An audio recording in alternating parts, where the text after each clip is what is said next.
आज जो है इस समर कैंप का जो छठा दिन चल रहा है, आज हम लोग बात करेंगे खासकर नदियों के बारे में। आप जानते हैं कि सिर्फ भारत की जो सबसे पवित्र नदी है वो गंगा नदी है, जो सौभाग्य से हमारे बिहार से होकर भी गुजरती है।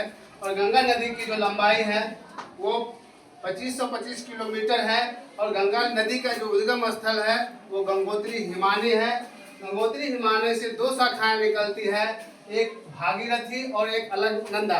और ये दो नदी जो है आके उत्तराखंड के पास देवप्रयाग में जो है एक जगह मिल जाती है। उसके बाद से यह गंगा नदी के नाम से प्रवाहित होती है, जो उत्तराखंड, उत्तर प्रदेश, बिहार और पश्चिम बंगाल होते हुए ये बंगाल की खाड़ी में अपने जल को प्रवाहित कर देती है। गंगा नदी की जो है हुगली इसकी मुख्य शाखा है। गंगा नदी फरक्का होते हुए ये बांग्लादेश में प्रवेश कर जाती है, जहां आगे चलकर जो सिंधु नदी, ब्रह्मपुत्र नदी जो है आगे चलकर ब्रह्मपुत्र नदी आके इस गंगा में आके मिल जाती है। गंगा नदी हमारे बिहार की नहीं, भारत की सबसे पवित्र नदी मानी जाती है।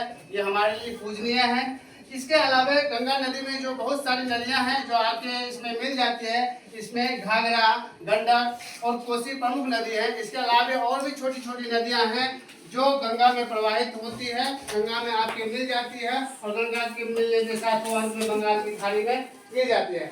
गंगा नदी सबसे पवित्र नदियों में से एक है। ये हमारे बिहार के लिए नहीं, भारत के लिए भी गौरव का विषय है। गंगा नदी का जो वर्णन है हमारे पुराणों में भी है, धर्म ग्रंथों में भी है, इसका विस्तृत चर्चा की गई है।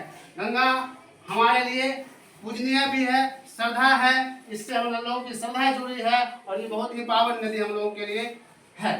इसके अलावा हम बात करेंगे बिहार के कुछ प्रमुख पहाड़ियों के बारे में, जो बिल्कुल हमारे लिए पर्यटकों के लिए एवं दुनिया भर के लोगों के लिए आकर्षण का केंद्र रहा है। जिसमें से मुख्य रूप से राजगीर की पहाड़ियां हैं, जो नालंदा जिले में स्थित है।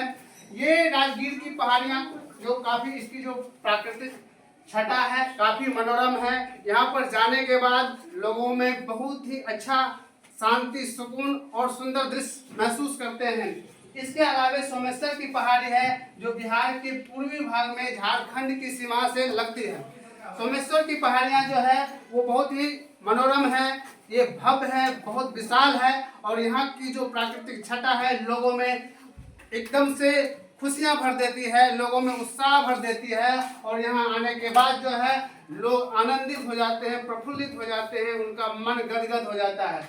इसके अलावा बिहार के अन्य पहाड़ियों की मैं बात करूं तो बटेश्वर की पहाड़ी है, ब्रह्म योगी की पहाड़ी है, इसके अलावा प्रेतशिला की पहाड़ी है और रामशिला की पहाड़ी है, जो बिहार के दक्षिणी भाग में स्थित है। इसके अलावा और भी हमारे बिहार में छोटी छोटी पहाड़ियां हैं जिनका महत्व काफी महत्वपूर्ण है। इसके अलावा इन पहाड़ियों में जो है काफी प्राकृतिक चीजें हैं, प्राकृतिक स्थल हैं। ये हमारे लिए बहुत धर्मों से जुड़े हुए हैं, जिसमें बौद्ध धर्म, जैन धर्म, काफी धर्मों के लोग यहाँ आते हैं और काफी धर्मों से जुड़े हुए ये पहाड़ियाँ हमारे प्रकृति को, हमारे वातावरण को मनोरम और स्वच्छ बनाते हैं। इसके अलावा हम बात करेंगे बिहार के कुछ ऐसे ऐतिहासिक स्मारक या मकबरा की जो हमारे लिए और विश्व के लोगों के लिए आकर्षण का केंद्र है। और दुनिया के लोग हमारे देश में, न कि देश में बल्कि बिहार में भी आते हैं और उस ऐतिहासिक स्मारक का दर्शन करते हैं और आनंदित होते हैं। दुनिया के लोग जो है बिहार में आते हैं और आने के बाद वो शेरशाह सूरी का मकबरा देखना नहीं भूलते हैं।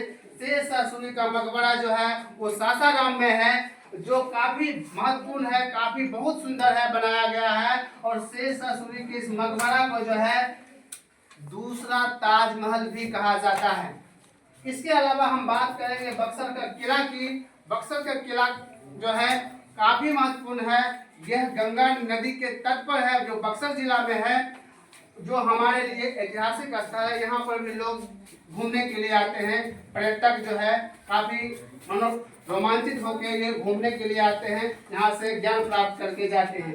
इसके अलावा नालंदा विश्वविद्यालय जो दुनिया का महत्वपूर्ण शिक्षा का केंद्र रहा है, दुनिया के लोग यहाँ पर शिक्षा ग्रहण करने के लिए आए हैं।